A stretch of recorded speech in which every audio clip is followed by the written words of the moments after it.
अगर एक आयत की लंबाई और चौड़ाई दोगुनी कर दी जाए तो आयत के क्षेत्रफल में कितने प्रतिशत की वृद्धि होगी।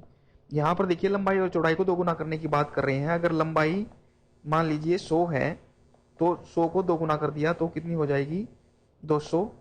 चौड़ाई भी अगर 100 है, प्रतिशत में हम 100 मान लेते हैं, तो चौड़ाई भी कितनी हो जाएगी 200। देखिए लीजिए दोगुनी हो रही है, लंबाई भी दोगुनी और चौड़ाई भी दोगुनी। तो फिर कह रहा है कि आयत के क्षेत्रफल में कितने प्रतिशत की वृद्धि होगी। अगर ऐसे क्वेश्चन आ जाए लंबाई चौड़ाई बढ़ रही है या दोनों घट रही है या एक बढ़ रही है या एक घट रही है, तो उसमें एक फॉर्मूला लगता है। क्या formula? Plus minus A plus minus B plus minus A B बटा 100। इस फॉर्मूले में हम पुट कर देंगे तो हमारा आंसर निकल आएगा। यहाँ पर देखिए लंबाई दोगुनी हो रही है, यानी लंबाई 100 से 200 हो रही है। यहाँ पर कितनी बढ़ रही है 100। यहाँ भी लंबाई 100 से 200 हो रही है, तो यहाँ पर भी 100 बढ़ रही है। तो बढ़ रही है, ये मान लीजिए ए है, ये मान लीजिए बी है। ए भी 100 बढ़ गई और बी भी कितनी बढ़ गई 100।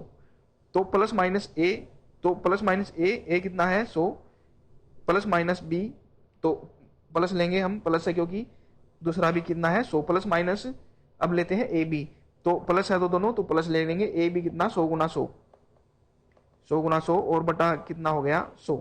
100 से 100 कट गया, 100 और 100 यहाँ पर कितने हो गए 200, प्लस 100 यहाँ पर है, तो टोटल कितना हो गया 300% प्लस का आ रहा है। तो 300% की वृद्धि हो रही है आयत के क्षेत्रफल में।